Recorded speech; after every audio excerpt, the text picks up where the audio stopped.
A goal, Chris Billy, Huddersfield Town. The most famous goal of Chris Billy's life. Is this the moment for Lee Fowler? It is. Take your place in Division 2, Huddersfield Town. Ruby and Steve Simonson's boots now. He's missed. Steve Simonson clears the frame of the goal and collapses in a heap of tears. Huddersfield Town are promoted. Mustafa Schindler has a chance to write his name in Huddersfield Town legend. And he takes that chance!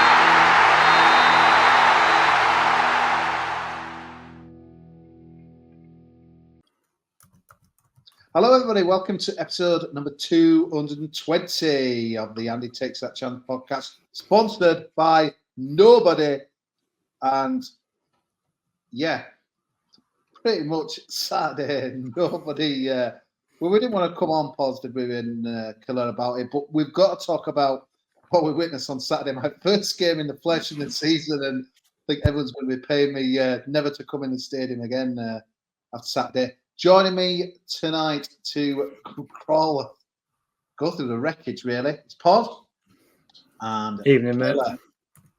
So, guys, I've got to say I'm as bad as anyone for being complacent in this game, because a guy I know on another group for La Liga, he's a Northampton fan, didn't go, but he said, wow, listen to some of your media, like leading up to the game, and he just felt you had to turn up to win. And we felt a bit offended, but I've got to be honest, I said, mate, I was bad as anyone. I just thought we had to, put in probably an average performance. It'd be good enough. And all my days, after about half an hour, I was thinking, a bit of trouble, yes. So, yeah, let's try and, if we have to crawl through this wreckage. So, just one change, and a big change as it turns out. We'll talk about it later on. But Mikael Miller, obviously, hurt his, I think, his hamstring at Bolton. Replaced by Jaheim Headley, who probably wished he was doing some shopping or something in Huddersfield rather than walking around on a football field. But Pod, I suppose just coming into the game, guys, I'm holding my hands up, very complacent. Not really on the back of last week, because I didn't think we played too well. We did impact the second half. I thought it was another performance where we could have done a bit better, but I just thought there were 18. Even if we played bad, we'd do it. But we've seen in the last few home games that while we've been getting results, it hasn't been too good. But I just, honestly, maybe did you get that sense when you clicked through that turnstile that we were going to win however we played? No, mate, to be fair, I think like you say, it were one of those where we'd had that great win, and we're following it up with a game that a team had kind of sort of down at the bottom of the league. You've got your typical Town head on. You think, he's right there for a slip up. But no, I were one of those that I thought we'd get through it with a win. I think I said on Twitter beforehand, I didn't think Northampton had play the way that they played. I thought they'd just come and try and sit deep, and it'd be difficult for us to break them down. And I think the comment I made, it was time for his creativity to shine, and let's see how creative we are. Can we break that low block down? And if anything, it were completely the opposite, wasn't it? Northampton kind of came at us. They pressed us high. They didn't give us any time on the ball, and I think that probably shocked Town. To be honest, I don't think that we thought that were going to happen either, and we looked like we didn't know what to do. We didn't look like we knew how to beat that. It's almost like in training we'd worked on the potential of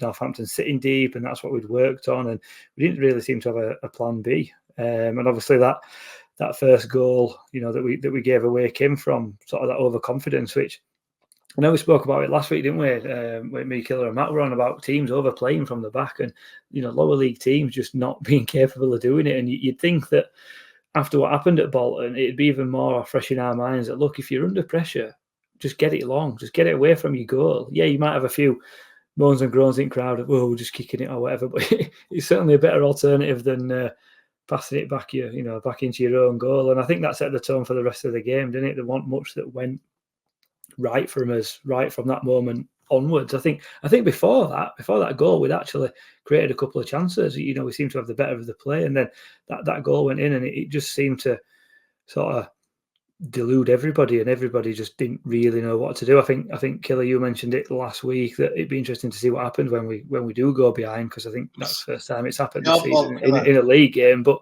it just showed how fragile that mentality is within what is majority squad from last season. There's a few new additions, but generally it is the same players. And as soon as it went 1-0 behind, you could see them. They were kind of shying away from trying things that they might want to do. I know you mentioned Hildred there, Kosi in the intro, but there were so many times in that first half he got one-on-one with the fullback, and he just seemed so reluctant to try even take him on and get a ball in, which is a little bit unlike Hildred. Normally he's one of those that gets forward, and my concerns with Hildred are more defensively, but on Saturday he just had an absolute shocker. It might get mentioned later on, but just to throw a two-penny thing now, I thought it wasn't very great how when he got took off, the ironic jeers and the booing. He's a young lad. He's probably fragile enough as it is. He probably knows he's played poor. Don't get me wrong, fans are entitled to voice their opinion in any way they see fit, but I thought that were kind of a little bit out of order. But I think at that moment he was probably just a scapegoat for frustrations that had built up throughout the whole match, because as you say, it weren't the best, was it? No, that's it. Pozza summed it up. So we've got Blackpool tomorrow. Let's hope we bounce back. Those guys will be back next week. See you later. Sorry, guys. I kind of rambled on a little bit there, didn't I? I'm trying to do us a favour. Prop from the pain. So, Killer, let's get on to that goal. Now, a few people said to me that, because I put a tweet out at half-time saying, I think it's one of the worst goals I've ever seen in the flesh. And obviously, emotions are high, and people were throwing a few things back at me. The older generation, Prudo, Stoke, the air shot with the keeper. Someone said, well, last week at Bolton, wasn't that even worse? But I felt that it were worse than the Bolton one for quite a few reasons, really. But we're interested in Michael Duff, how he was kind of dissecting it today. He would just say that we're an over it back pass, really, with minimal kind of pressing, where like last time there was obviously 4 people round, the keeper, and obviously it cocked up last week as well. But so I've written down here, this is my kind of, I'm rubbish at like drawing and stuff, so I put, it's like a train journey here. Helic to Nichols. Nichols, I've wrote down here, Nichols hesitated. I watched him back a few times. It feels like he was going to, I don't know if it's one of those, because he does that sometimes, doesn't he? It's kind of like dummies, but it just looked like to me we're going to boot it, or it appeared to me, and then he changed his mind at the last minute. And then I don't think it was such a bad thing, like what he did, but Lonvik to Helic. And then Helic we're just a bit too long. But again, it's easy to kind of look back now. But part of me thought, why didn't he even maybe dive in it and we got an indirect free kick or whatever? Because I don't think it'd have been a red card or anything. But is it just one of those things where just killer shit happens, or are we looking in it a bit too deep, mate? Like you analysts do. It's just, I think, Kosi, it's just one of those risks you kind of get yourself involved in. If you play out from the back like we try and do, it's going to happen every now and again. And to me, Helic there, he's more concerned about getting into position once Nichols gets the ball. So the ball comes into him and he's going to play it back to Nichols and then spread out wide to the 6-yard box so he can receive it back if needed. And throughout that thought process is just overhit the ball. It's a simple error. I don't think it's as bad as the Bolton one last week. I can't really see a moment in it where I think, like Lonvik, you could argue, I suppose, that he could have sent it forward instead of back to Helic, and maybe Helic was expecting it to go up the field, so it was a little bit unexpected. But I think the error there is just in that Helic's trying to move. As a game of chess, he's trying to work a move ahead of himself, and he's just put way too much on it. I don't think Nichols could have really got there anyway. It's just poor, but it is, like we said last week, these are the moments that Town will face at points in this season, and this is really the first one where we've gone 1-0 down, and has the demons of last year, have they gone? Or are they still there? And it was evident, because up until that point, we weren't great. Every game starts, and in the first 15 minutes, regardless of how poor an opposition is, normally they're pretty equal, and both teams kind of go at it a little bit, and then the game settles down, and then for the next 75, 70 minutes, it normally follows kind of a predictable path if it's 0-0, right? Unfortunately for Town, that happened right at that moment where the game would have normally probably settled down, and we find ourselves 1-0 down, and straight away you can see the confidence of the players just erode, and then very quickly after that, something happens again.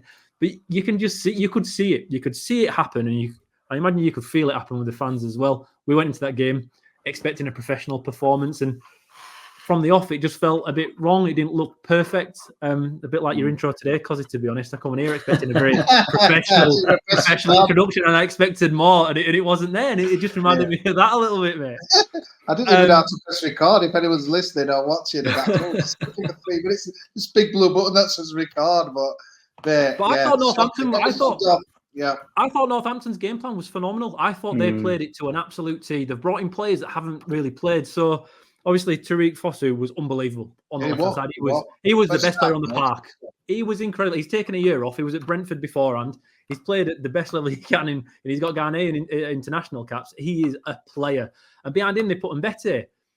They do that. You want pace on the left-hand side, because on our right-hand side, defending that, we've got Tom Lees, who I reckon I can run faster. And then we've got Sorensen, who is very questionable at best when it comes to his defensive capabilities. That name rings a bell. Mbete. But they chucked the speed out wide on the left-hand side to cause us problems. And that's what overload cost us the entire game. They just constantly hit at that. You can have a quick look. I know we're early into dissecting this game here. But if you have a look at the heat maps from the weekend, all the play going forward from Northampton went down that side. Their tactic was to turn Town around by playing nice little passes at the back, but then hit that side because we don't have any sort of pace. That causes problems all day. But we just all right. But sorry, Cos. Stephen Chicken kind of put that to Duff today, and he refuted it as it would do as well. It was almost, he was trying to hint like, is it so easy to do, just doing that? And he says teams he just were kind of putting down to an error, and if we hadn't done that, this, that, and the other. But it would almost. But the thing is on that, Kosi, so sorry to jump in there, but we've picked it out on this podcast since pre-season, saying that ball over the head of Sorensen, splitting Lees, will cost us because it's awful. It was awful against Limassol in one of the friendlies. There've been moments this season where it's been. Rotherham did it pretty well down that side as well. Like it's not worked already. We're not professional analysis unless you secretly are. You two, I'm not, and we can see it. So you come up against professional teams. Yeah, Northampton don't have a budget like we do, and probably don't have a professional scouting department as much as we have our analysis. But they'll have quite a lot, and they'll be able to see that for themselves, and they'll have been targeting it, and they did, and they pulled an absolute blinder. Brady got it spot on for them. And what helps it even more is when you go 1-0 up from a defensive error like we gave them, and it changed the outcome of the game from that point. I actually think. Go on, sorry, I was just going to say, I think as bad as that first goal is, as you said, Killer, they're the kind of the downsides of taking those risks. But the second one, it's just preventable, isn't it? It's just a run through. It's just a big. Mind you, I suppose if Man City score a goal like that from a big long ball, it's a great ball from keeper, isn't it? But from our point of view, it's a poor goal to give away, is that, and not only that long ball forward, but also there's no one tracking the guy who actually scored from midfield, and it's such an easy finish for him. You can, from where I was sat behind the goal, you could see that side. Nichols is predicted he's going to try and curl it into the far corner, a little bit Karoma-esque, and he just wrong foots him, and then he just slides it in. And for me, that were more disappointing than the first goal, because it were a preventable goal. Yeah, the first one's obviously preventable, but it's a mistake. The second one is just really poor defending. It's the mental aspect of it, isn't it? Pozza, like chasing back, and it was, to be fair, Hoggy on the highlights. If you're looking there, Hoggy's one of the guys, and he looked like he's running back at full pace for me, and I feel. That's the issue that Town will have this season. I hope we can get past it. It's that mental fatigue when you go 1-0 down and you need a bit of resilience, a bit of fight, a bit of belief in yourself. And now, again, we spoke about this last week, and my view on it is if we got through these next 3 or 4 games and didn't have to face it, when we did face it eventually, we'll be better prepared for it. It was worst case scenario, that first goal. And to me, that second goal doesn't happen if that first goal hasn't happened, because to me, it's a mental issue and another big error without really pointing at anyone specifically. You can see the problems a team face when they're up against it a little bit. Nichols couldn't really save it, but then I don't know. I still question how effective that keeping was. And then when you look at what the third goal again, it just feels like everybody's head dropped after that first goal. And that second goal is a prime example of when that happens, no matter who you are facing in the professional system, they'll find ways to make you pay for it. And we paid for it with that second goal. It was fascinating. Listen, honestly, I love Michael Duff's press conference, but he was saying like the reaction was bad in because a couple of the interviewers were kind of hinting, just kind of the attitude wasn't all that. And he says he was disappointed with the reaction with kind of certain individuals. So you're going to get bored of me saying this when I say, because I've got a really good seat this year, right next to the dugouts, and you're right near, can you see body language managers and things. So firstly, going back to what you said about Hildred, Pods, the number of times Duff's turned around in frustration when he were expecting Headley to beat a man or take a man on, and he wasn't. And it happened time and again. And he kind of turned around to the bench as if to say, I'm going to have to take him off. Because he's like, yeah, he's just not. But this is not like G-Med. Like you said, he normally kind of bombs forward and things as well. So you were always looking for the pass behind or sideways, doing almost like Hogg-esque things instead of kind of doing what he's good at. And it would have shamed to see kind of that go. But the other thing that, Duff, he just kept saying, run more. He was really funny on his press conference today. Like, he wasn't like, yeah, more with the bullshit that he came out and bothering him. He just said, simple fix, just run more. That second goal that happened, run more.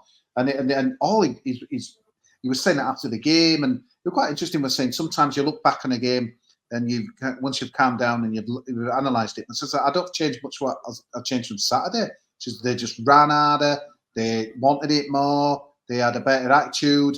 And he would just kind of left it at that, really. And I know sometimes football's a bit more complex than that, but it was so evident in that second goal, though. I mean, like, to be fair, I've got to hold my hands up. I've seen a few bad tweets. I mean, you mentioned about Tom Leeds' pace killer, and again, it's a debate whether I think this system certainly doesn't play to his strength, but bless him, though. He's trying his best. And to be fair, mate, on that goal, he got back, didn't he? He got back. He did stop him, didn't he? He got back into him, and he did as much as he could, really, there after he obviously got beaten for pace. But he could sit back. And I think the worst thing about his goal was the guy, he had 2 touches there, didn't he? He had 1 touch to settle him down. No one come out and, like, blocked. I mean, even Elliot, like, maybe he was probably thinking, where's midfield? But it was shocking. And again, I do wonder, Nichols, whether he's mentally just gone after that first goal or whether it was just one of those things. But he would just order, and it was just it felt a worse goal. That shit happens on the first goal happened. Yeah. The second, it just felt weird because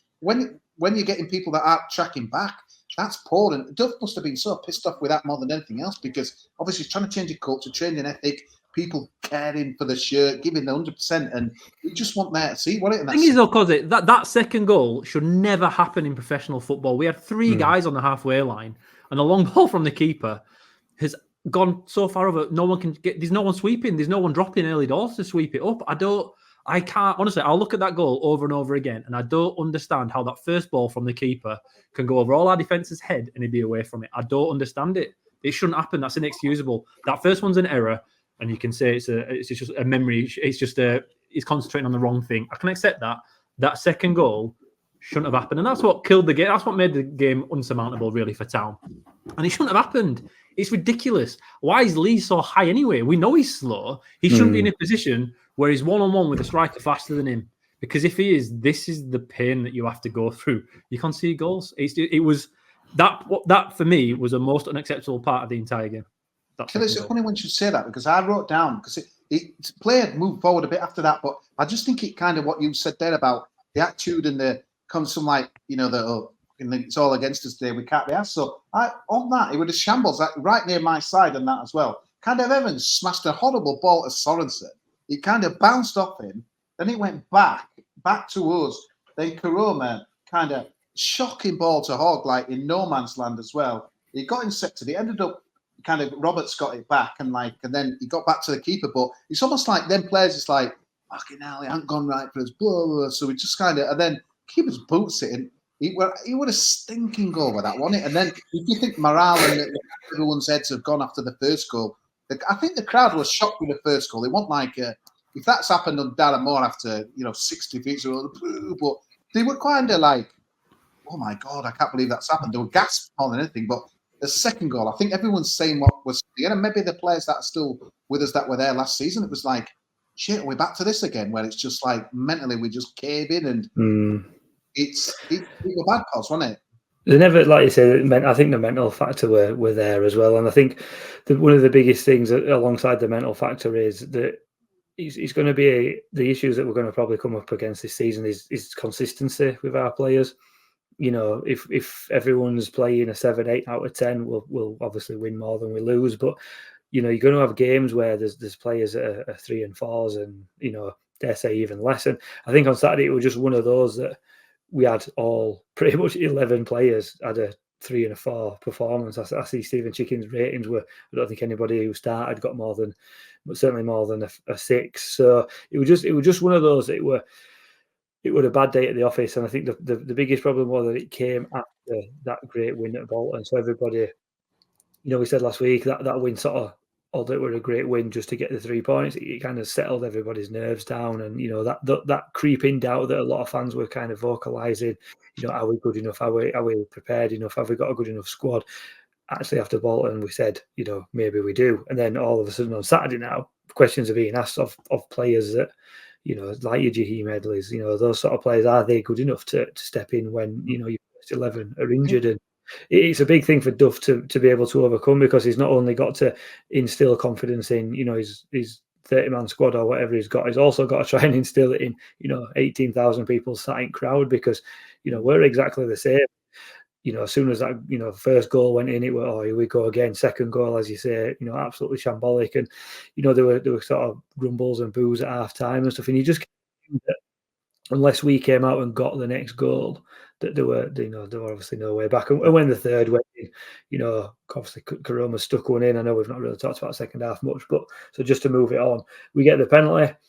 I'm sat there thinking, and a few people around me, and I think you said it as well, because later on Saturday night, that actually if Koroma slots that penalty away, all of a sudden it's 3-2. I think we played about 16 minutes after that with injury time and stuff. So with the mayhem that could have caused, you never know. You could have sneaked a result, but the way that the day were going, I never felt confident Koroma would have scored. It seemed to take an age to take the bloody penalty with that fella messing about and ended up getting sent off. And it just had everything that could have gone wrong on Saturday, apart from us having a sent off, pretty much went wrong. And sometimes as a fan, as a manager, as a player, do you dwell on it, or do you just draw a line under it and say, look, lads, it weren't our day today?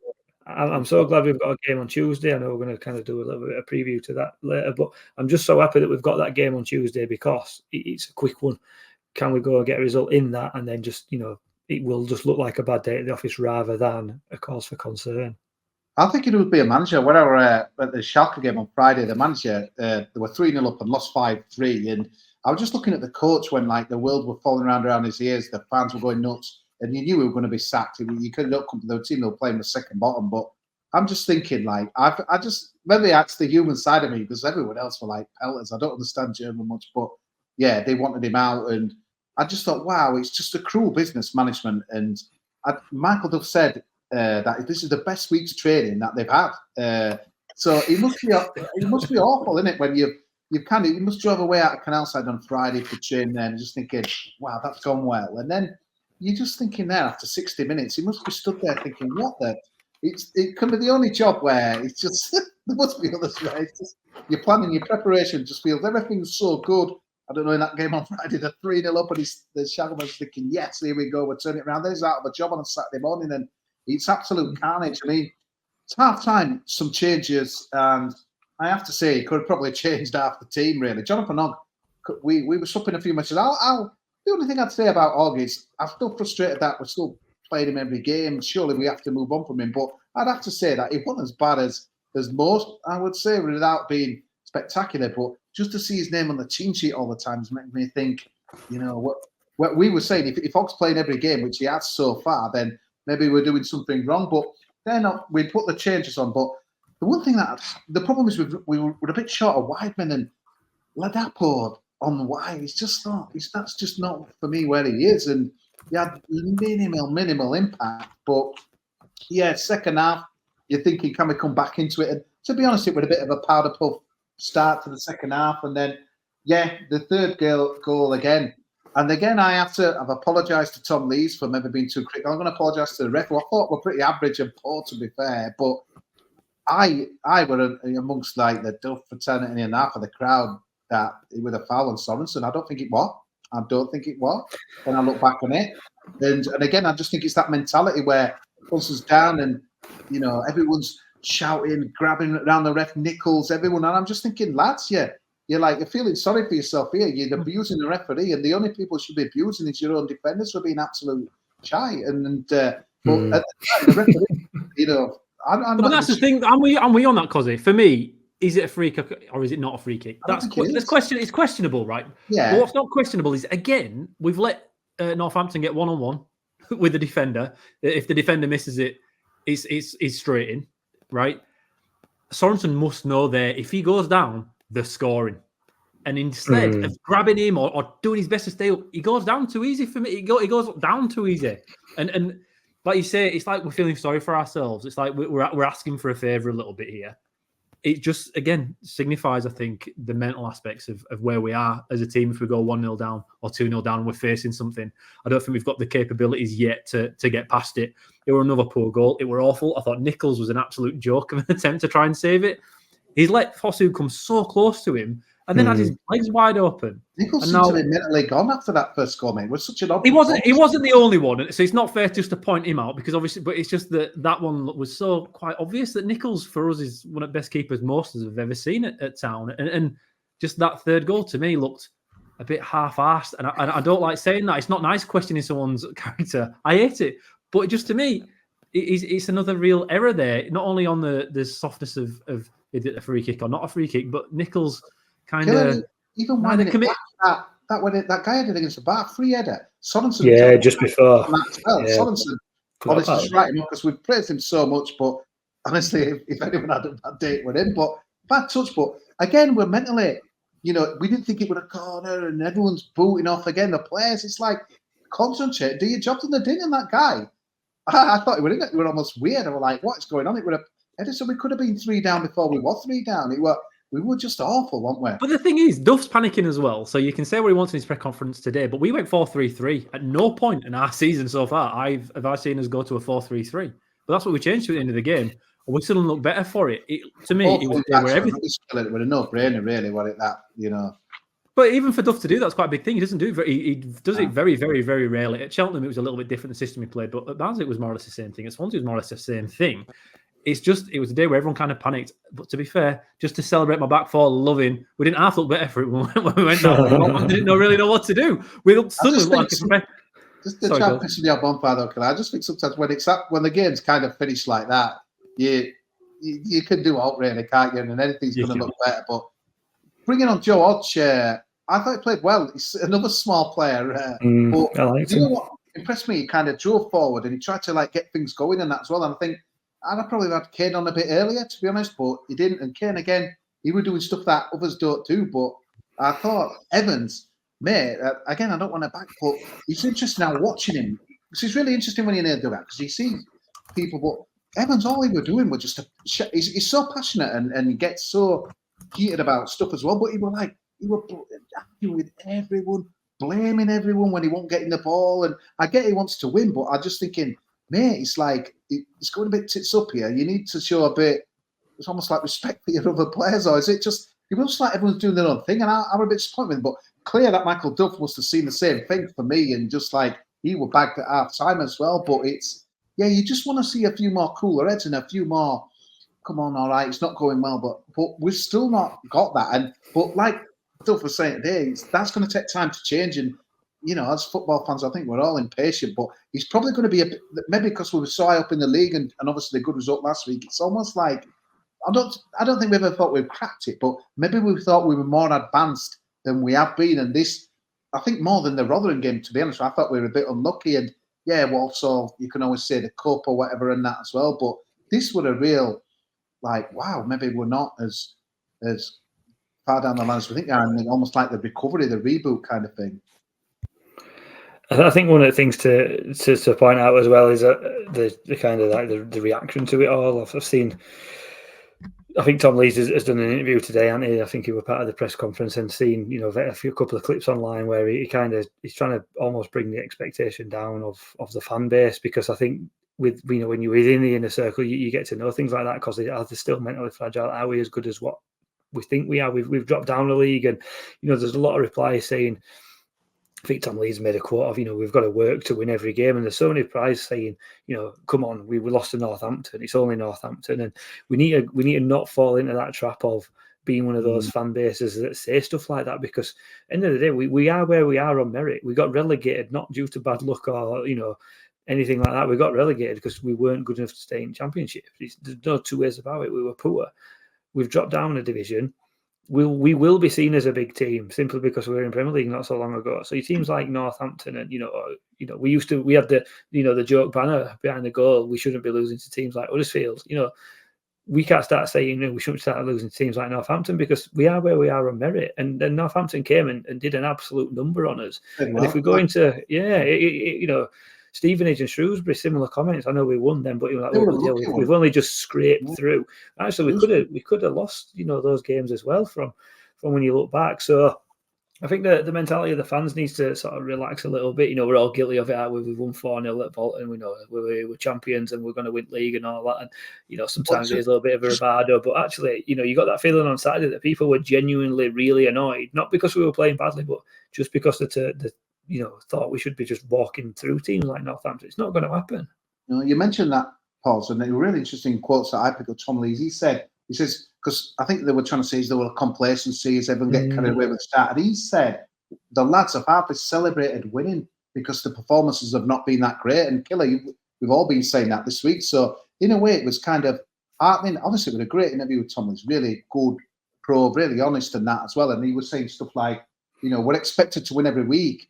I think he said it in a way like, we are expected, but he was mentioning there that other teams have been in there a few years and it's not as easy. But I think he was just saying facts. We are expected to win every week. He wasn't saying, Do you know what I'm trying to say? It's like that the fans. I mean, obviously we're thinking now we should win every week, and we're not going to do it. So I think it's quite interesting that obviously he's not daft. He's an experienced. The thing is, not played well. That's it. And the thing here, right, is every week it's going to get harder for us.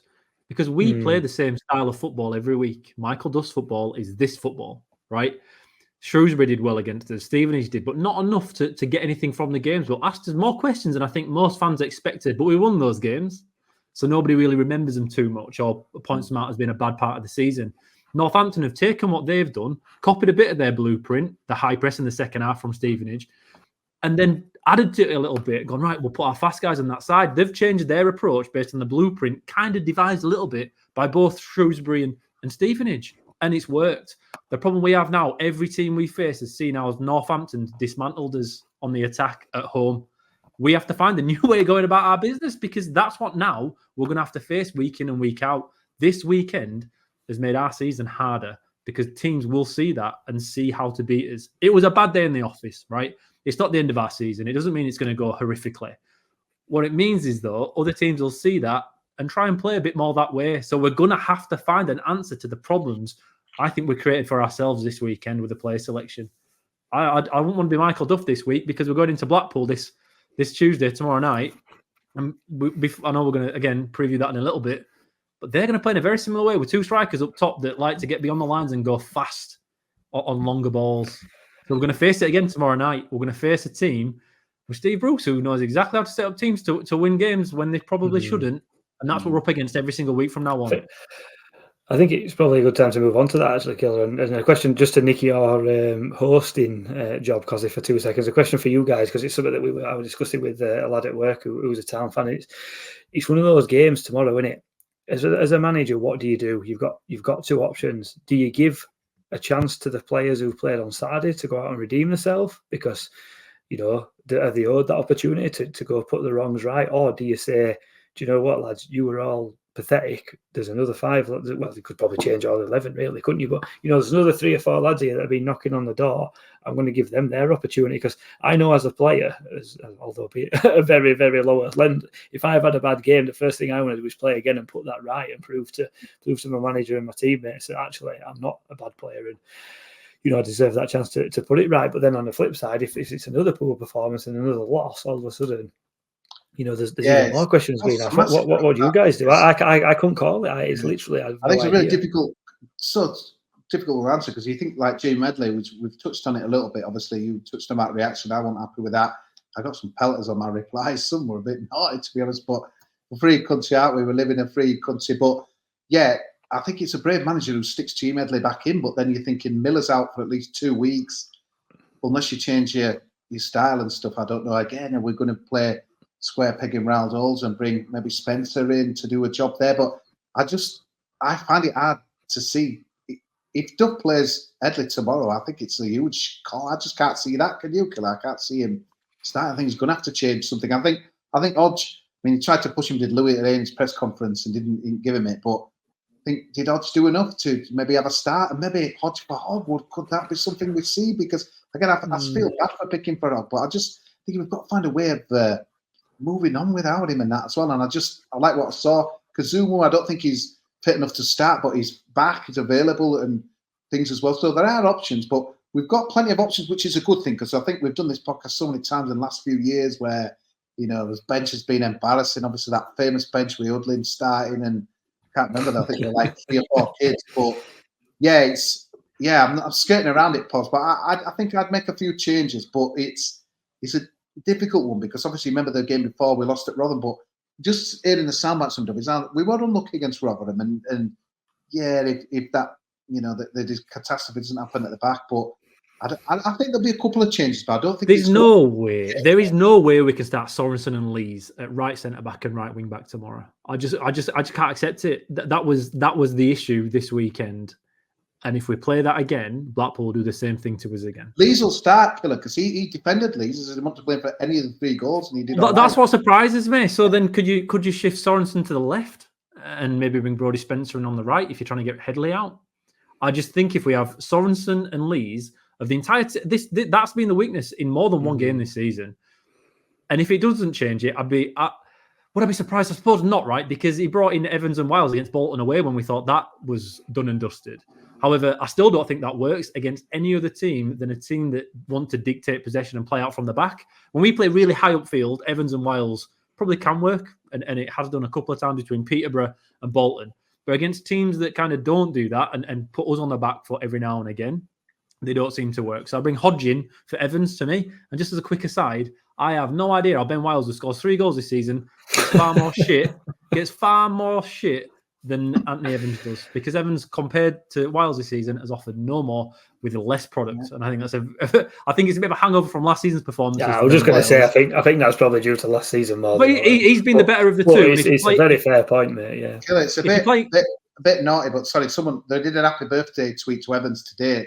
On Facebook, and it's on all the socials. And someone put, "Happy birthday, Anthony." It says, "If you can come back from Peterborough and kind of and play for us again," or something like that. Words to that effect. So just kind of backing up what you were saying there, Killer. Yeah, and I thought Brodie Spencer. I think you've got to find him a way to fit him in this squad. I don't know how you do it, because we've spoke about this in great length. He's not really a wing back, but he's not the fastest, but fast enough, and he's clever, and he can stop people. He stopped Grealish in his first game for Town, so. His first game for Town after he came back on loan. I think you've got to find a way to get Spencer in that back line, because I think he'll help us. I think he's the one there where he can help us. Can Lonvik go to the right centre back and Spencer left centre back? I thought he wanted better players in. He did, but I think he's got to help Sorensen out a little bit more. So maybe that's a switch. Maybe you chuck Lees at left on the left back side, but then you're going to get the same problem with Headley. I don't know. I just feel we have one weak side because we're missing some sort of quality on one of the wing backs, wide centre back position, depending who plays where. I'm not suggesting Duffer do it, but could you look at maybe a 4-2-3-1? Oh, God, you're talking my language. Four at back and then 2 in front. Like Wagner did. I've said before. I think that could work. Yeah, I've said before on this podcast. I think this squad is still built for a back 4, but Duff's here and he wants to play his style of football. It'll take us more than one transfer window to get enough wing backs in, because we've seen Headley's not quite at it just yet. Maybe with games he'll get there, but if it's not Sorensen starting and it's not Miller on the other side, we look like we're struggling a little bit. I do think Spencer might get there, but apart from those two, there's not much else, is there?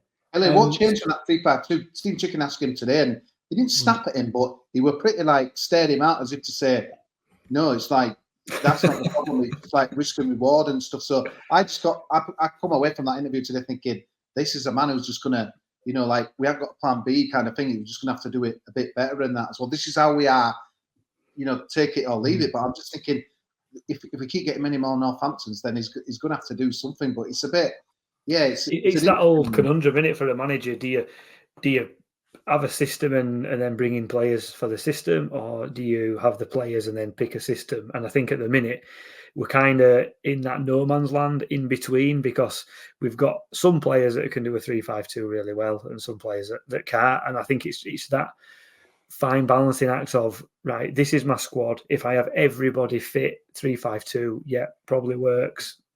Everyone's in. You've got people like Bolker that would probably play on that right-hand side, Killer, to cover Sorensen.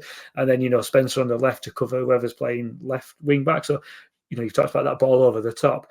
If you've probably got a Bolker playing on Saturday, that he probably cuts that out because he's probably fast enough to get back and stuff. So I think he's probably right in a system when everybody's fit. But for me, the sign of a good manager is always being able to adapt.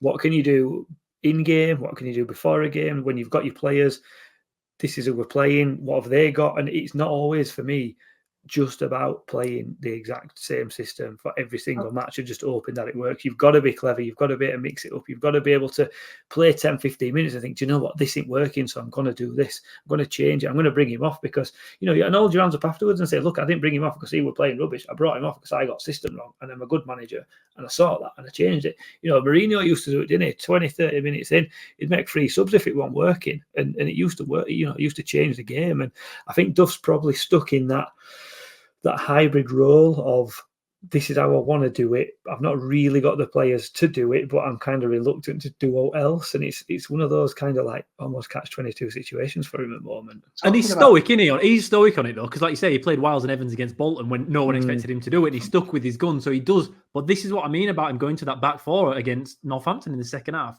To me, that was a really good sign. My issue was, like when he were at Swansea, there was some issues there on the style of football he played and the not inability or the no desire to change from that, and it never just quite worked out for him there. With us, though, that to me was unexpected on Saturday. And yeah, because he's saying he had to do it, there's nothing to lose. No, but he did do it. And I think if we can have that in our arsenal where we have a bit more flexibility in system, especially as we're going through this transitional period. And now at the beginning of the season, if we all remember what my prediction was, or got shot down by everybody, was it would start poor, would get together at Christmas and still just miss out on the playoffs, right? Because I thought it would be a transitional year because it's a new system with players that were mentally fragile. And in these games, when they come up against it, they'd really struggle. And now I'm not saying I'm 100% right. I'm not, because I've bought into this a couple of games ago and I drank the Kool-Aid. And top 2 were on. I was booking my weekend in May in Exeter to go and celebrate when we went down there and for the bus parade in town. However, stepping back from it again and seeing the feeling the realistic depression when we've lost against Northampton this weekend, I just think it's going to take a bit of time to get there because, like you say, Pozza, the way he wants to play and the squad we have doesn't necessarily match perfectly just yet. It will in time, and we'll get there. I think we'll be getting 3-5-2 tomorrow night, absolutely. But he's got a willingness to change, and I do think it's there with Michael Duff. I do think he has that desire to, of course he has a desire to win games, but the ability to change it, even if it goes against what he wants to play, because as of now, we don't have the squad that he wants to have long term. Go on, Kosi, sorry, mate. Another thing that frustrated me on Saturday was we've got like 2 kind of strikers in Marshall and Koroma. We just, all of a sudden, we're like, from playing nice football, we're just like crashing it long, and it's just like Ellick and Lees and everyone just trying to, and it's just like, I think if you're going to do that, you've got to play like to the strength to play through the feet and that as well. You just need to, we've got Liddell, we've got kind of 1 or 2 different kind of style of strikers now, haven't we? But I just think, Ladapo is like as a wide man, and then like Marshall, Koroma's done really well, but I just think you've got to be. Radulovic came on and showed, I'm not sure what he can do, but at least he was, a little bit different. So I just wonder whether, if you're going to play a bit more direct, which I don't know, centre backs seem to want to do. I think a lot of the time as well, the crowd got at them and they just lost a bit of discipline and that as well. So they were just crashing it forward. It was almost like everything just went out of the window. Just hope it was a bad day at the office. But I think it will be fascinating with tomorrow's night's game for so many reasons. The fact Rhodes is back probably as a sub, maybe Bruce coming in, and I mean they've come off a right win at Charlton and all, haven't they? And 2 wins. So that's a tough game that tomorrow. And what's the crowd mentality like? A lot of people can't go, and midweek, so it's going to be emptier and stuff. There's a lot of things to throw in tomorrow. But I am glad we've got a league game tomorrow, even though it's a period, isn't it?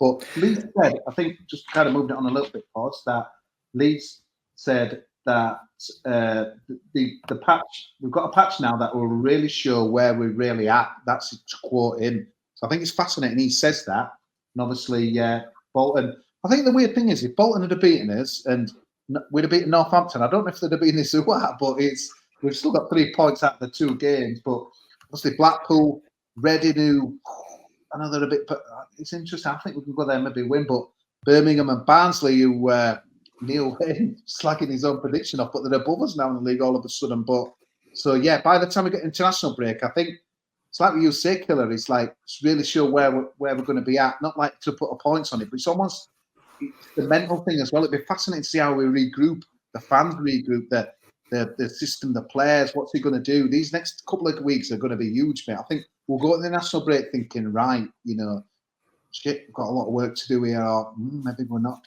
going to be. I think tomorrow shows this, Kosi. I think if you lose 2 home games in a row at this point of the season against Blackpool and Northampton, you're dreaming if you're thinking a top 2. You are. It's just not on. You've got so much to work on, and that's not bringing out the teams. Like I don't like doing that ever. But 2 home games in a row, you've got to take something out of them. You've got to take something positive out of them. Tomorrow's massive for Town. The fans can accept, I think, one bad performance, Poz. But Pozza, if Town don't win or are ahead early doors tomorrow, okay, it's a Tuesday night game, so there won't be as many people in the stadium as if it was a Saturday. But it won't be a nice atmosphere. It will not be an atmosphere that's nice to be a part of if we're toiling to try and get ahead in the game. Tomorrow is more of a pivotal point than the Bolton game is. Yeah, I agree. I agree with that, mate. Because I think it's one of those that it lets show what we're made of now. We were all right playing poorly but winning, because like you say, fans will grumble that, oh yeah, we didn't do this, we didn't do that, but we've come out with a win, and those with glass half full will look at it and say, do you know what, we've won despite playing poorly, so actually that's a sign of an even better team. So I think tomorrow you're dead right. I think that we need to come out, we need to get on the front foot early. We need to get it forward, as the Kilner Bank always likes to scream, as quickly as we can, and try and put them under pressure, because they've just had, as you've said, I think they've won the last 2. Looking at these stats, and they've got a great one away at Charlton. I think we got 2 goals and then saw that. So anyone again turning up thinking it's going to be easy, we've got Steve Bruce back, so that'll add a little bit of extra spice to it all and stuff. And last thing you want tomorrow is a Blackpool goal in it within the first 15 minutes, or Town not even having a chance. They need to get even if it's just a couple of shots early doors. I mean, I think it were probably about 65 minutes before we even had an half decent strike on Saturday, which an home game is. Whoever you're playing is poor, isn't it? You know what I mean? It was 65 minutes for the first shot on target. That's what it was, yeah. I just got a question for you guys. Do you think the fact we haven't drawn a game yet, and I'm not saying it's a boom and bust kind of philosophy, but we've moaned like hell when Moore and other managers were setting up for a draw. I know it's a different mentality. We're expected to win now, where last season, let's take a point here and there. But do you think that is, I don't know, grinding out? I was frustrated we couldn't get that draw at Rotherham when do you think this is just how we are now? It is going to be with the way we're playing, with the wing backs, kind of not maybe defensive, and we're going to just win or lose probably and not draw many, which again, I suppose you work out the average, you probably, I can't be asked to do the maths, but if you've, I don't know, won 14 and drawn 5 or something, you know what I'm trying to say, but yeah. Or do you think, because like you're saying, Nick, there needs to be something a bit different, do you think there's time and a place for grinding stuff out, or do you think this is duff ball, we have to accept it, we're just going to either win or lose pretty much most of the time? We're Jekyll and Hyde, aren't we? That's what we are at the moment. We seem to be all at it or not at it at all. It's just, again, it's all mental, cause we're flat track bullies. If the game's going our way, we're absolutely fine. And if we face anything that's not like that, we fall in. And it happened against Rotherham. And now that precedent, we're not just set by the players on the field, but to be fair, Duff lost his head a little bit as well.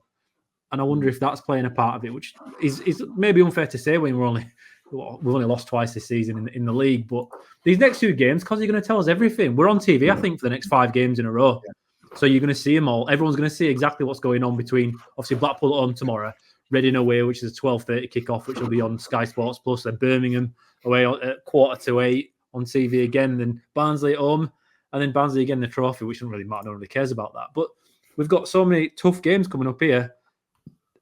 We're going to have to hopefully we get a couple of draws. Hopefully we can kind of find a bit of a middle ground, a bit of a calm head, a bit of a calm performance where it doesn't really work for us, but we stay chilled and find a way to do it. But I think that the lack of draws is synonymous of how we are when things are going good and when things are going poorly. And Duff's job is going to be to try and find a way around that problem.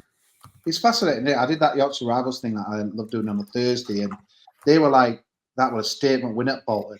So is this like the opposite of a statement? It probably is, isn't it? It's just like wow, Huddersfield win at Bolton. Wow, Huddersfield like absolutely battered it home to Northampton. It kind of just like, where are you at with everything and that as well? But I know, like Louis was saying, if we win, we go third, because I don't think I think one more of the game tomorrow. But it's, I totally agree with you, Killer. I'm just trying to work everything out, but I just think mentally, I kind of come away from that thinking, yeah, we could, defeat, and there were, I don't know, mid-game circumstances, but a horrendous own goal. But I just thought the old scars are still there. They're still played. Majority of the players are still there. And yeah, we've got a manager who's still learning. He never said we cracked it, and he said it'd always be a long-term thing. But just the way Leeds was speaking today, obviously you've said, transitional season, but everyone's kind of right. We're winning all these home games. We're promotion. It really is a bit reality check. So, like I said, for many reasons, tomorrow it's just such a fascinating game, and they'll bring a good following. They'll make a lot of noise. They'll try and get. They'll be wanting to frustrate us. It'll be Bruce's Mo Gill had done his homework. It'll feel like a championship game tomorrow, won't it? I think we opposition and who we're playing, but have we got the answers and what's he going to do? It's it's going to be fascinating tomorrow. Are you brave enough for a prediction, Kosi? Where are you going with it? After all we've said about not enjoying, I think we might get a draw tomorrow. That's about right, isn't it? There you go. Well, I can't say anything. I feel I have to apologise because I went 3-0 down on the driving show for the Northampton game. A routine win, broke it down how awful Northampton were, how they had no pace up top, how they had Hoskins out wide and played old-style League One football. And then they came and brought Foster on, who looked like best player in League One we've faced all season. And they had a cheat code. I do want to shout out Josh Koroma there, Pozza, putting you under a little bit more pressure on you. He's never going to get 20 and 40 if he starts up top. That's penalty. I knew we were going to miss that. I'm a good. It was a shocking penalty. Yeah, if there's a job in the world as a penalty psychologist, like I know if they're going to miss. Apart from when Peter Shulton in Tally United, everyone who's old remembers that. I thought he'd do well because of his experience and didn't get anywhere near any penalties. But pretty much, I just thought on Saturday there was so much pissing about, wasn't there? Because I honestly think the referee didn't realise. Hey, up, Pod, see you later, mate. I honestly think the ref didn't realise that he booked the other guy because there was an eternity before him showing that second yellow. It was like someone got here, by the way, mate, you need to give him another yellow. It's just odd, but he was just one of those killers. I had a feeling, mate, it took so long and I knew we were going to miss or save. Yeah, the keeper knew what he was doing, right? So Koroma went that side, didn't he, for his goal the previous week in the penalty. And just before Koroma runs up, the keeper goes really early and goes to his left-hand side before diving, obviously, to the way Koroma shot. And I think Koroma isn't the most experienced penalty taker. Maybe he would have been if we'd have had more than one in the last 27 seasons or whatever it is. But the keeper, he got in his head. He got in Koroma's head, and he just won that one-on-one battle. And just the run-up, I don't like the centralised run-up. That's something that I've got a particular issue with. I feel if you're right-footed and you run up centrally, there's very little you can do than pull it to the corner he went on. But nah, it just, to be fair, we wouldn't have deserved a point anyway. After the way that game went, it'd be nice to have stolen one, but we were awful and didn't deserve it. We got the just deserves. But it's nice to get a penalty at home, innit? Especially one that was a stonewall penalty. There's not many of them going about. But like you say, Kosi, I don't think he did realise it were a second card. I think the reactions of the crowd, I mean, we touched on it earlier, I'll mention it again. I did get a bit of stick for I think what I was trying to say is like just abusing. I mean, what abuse? Some of the stuff that were being said where I were poor, I kind of ironic stuff. I think like the kind of catcher like were like, as if to me that were almost like, thank God he's been subbed off rather than your shit kind of thing, get off. But to be fair, what I said, there was some proper vitriol at him, and I just thought he looked up and his head, shoulders, something. I thought, there's a guy on his ass. But you know what? Yeah. I've kind of thought that a little bit, and I'm just thinking, I don't like boos and halftime we're losing, so boo. Part of me thinks, well, we started the season well, but people don't think like that anymore. So maybe it's me that's got to change the attitude. But I just think it's just all these seasons are like losing football. Duff mentioned it today, like 8 out of the last 10 seasons has been like battle to stay open. Yeah. So I think either like fair enough, and I think sometimes it's just an overall frustration as well, isn't it? Like it's like that we've turned a corner and now we're back to where we started. And sometimes it's that more than what's actually happened on the day. It's a build up of things and a build up of is this going to happen again? And it's that kind of like frustration. And I think that's one of the key things for Tuesday. Just coming back to Killer's point about the crowd. I think it is one of those that they've got to get the crowd on side early. The crowd have got to stick with it if it doesn't go to plan early. But this is English football at the end of the day. It's not like a lot of other nations, because you were out in Germany, weren't you? And it's not like it is out there where every week they turn up and just get behind them regardless and wait until the end to have a pop town, and other English clubs are quite happy to do that mid-game kind of thing. So yeah, Killer, you call it bang right, mate. That tomorrow is a much more pivotal game than anything we've had before, because it's that reaction. What have we got? What can we do? What has Duff got? Is he willing to change? Is he not? There's quite a lot going on, isn't there? And it's going to be really interesting to see what happens. Hopefully we can come out with a decent performance and obviously get the win to settle it down, because as you've just rattled through those fixtures there, there's 3 tough games following that, isn't there? Reading, they've got all the stuff going on with their club, the protests. I've seen people, so I kind of mentioned on social media, not to even bother going down because they're going to try and get it called off. So there's all that to contend with as well. And then obviously Birmingham, we need to be going into that in confidence and that. You need to be going into Birmingham game with some sort of confidence. And then Barnsley, local derby, 12:30. I think it's on Sky Plus again. So another big game. So I think these next 4 games, they are really key games for us. So you're going to put a score on it, Pozza? What are you going? I'll go 2-1 Town with Karoma, obviously, and Ladapo. Karoma 2. I think he'll assist Ladapo for one. A little assist, mate. A little assist the sniffer. I'd like to think we'll go out, mate. I'm going to say 2-0. I'm going to go with a 2-0. A 2 Town, a solid performance and a 2-0 just to settle the nerves. And that's not being cocky or confident. That's just what I think. That's what I think needs to happen. So I think that's what we need to go out and try for. So I'm going to go with it. I think another thing is as well, just kind of going back, they were pushed about, you're going to change formation and shift. So your 3-5-2 is only as good as your wing backs, and if they're not on it, it just don't work on that as well. So that kind of said to me he's going to stick with it and just hope the wing backs are better tomorrow, or find different kind of wing backs on as well. And then another thing that was interesting that I've written down on that as well. He says when he asked people, how do you think they played, like challengers players will say, if they say all right, he says all right is the enemy.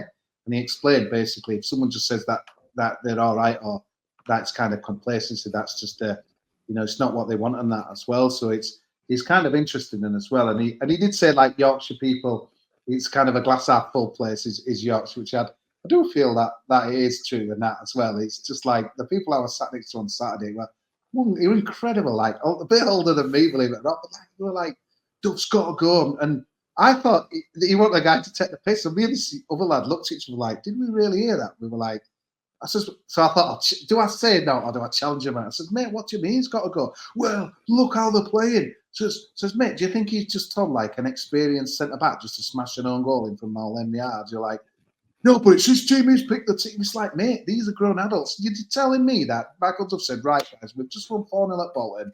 Come on, guys, let's play absolute shit in that first half. No, but it's his team, he's picked it. He said, so it says, mate, we've changed manager the last 5 seasons, every 5 months. They haven't done us any good, is it? But no, it's amazing how people see stuff differently in that as well. Honestly, look at social justice warrior Kosi here. He's going to put next tea party with Kevin when he's over. Can't help yourself. No, he's right on that. Although the only thing I will add to that is, do you know what? I'd be just fine if our right-hand side defensively were just all right. As long as you can sort that out, all right is better than we're getting at the moment. We'll all take that.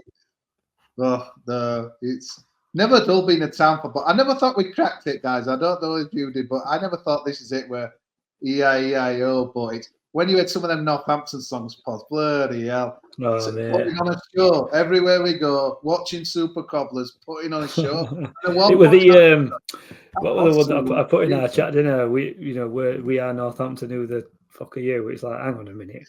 When that's happening, you're back in League One, aren't you? Come on. I know we're not the most successful club in the world, but we're more successful than bloody Northampton, for crying out. I'm trying to work out. But we are where we are because of where we are.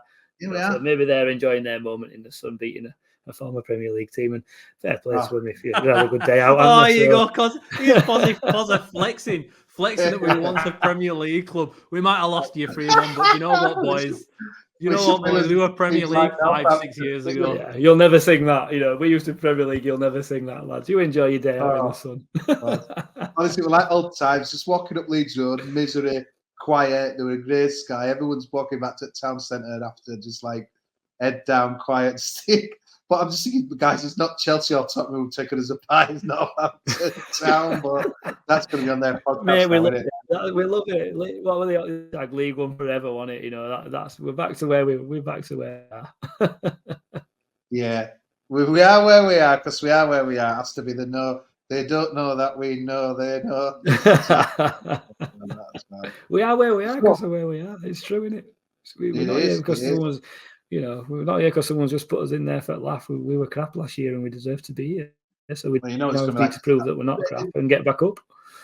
You know, it's going to be like commentators' rooms like, ready me on a your time, repeat of the 2017 playoff final. Now 2 teams on their arse in League One. But yeah, Pozza, I've heard that from a few people that the game could be off abandoned. But didn't they have a game abandoned last year? I'm sure they did, didn't they? Yeah, they did, didn't they? Last year, Reading, where so they've got previous for getting it called off. But just hope they could give us a bit of notice. Those people, I know someone who's going on a minibus at 5:30 Saturday morning for Huddersfield game, but. Yeah, it just shows if you get a bad owner. But I suppose the only positive is for the weekend, we didn't get Mr. Nagle with one of his wild tweets. Not that I saw anyway. We're all quiet. Phone must have died. We were quiet on Saturday.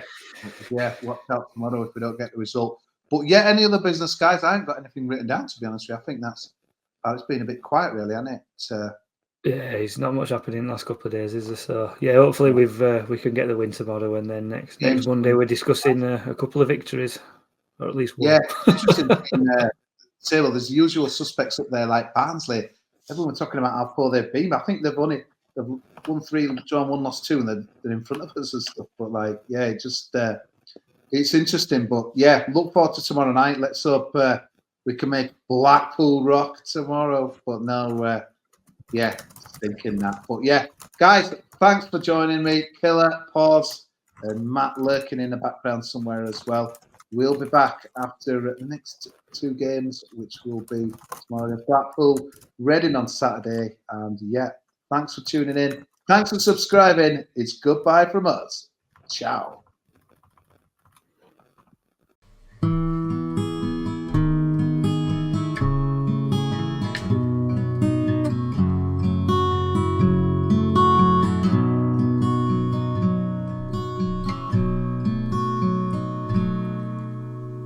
There's a team that is dear to its followers. The colours are bright blue and white. They're a team of renown, they're the pride of the town, and the game of football is their delight. And all the while upon the field of play, thousands loudly cheer them on the way.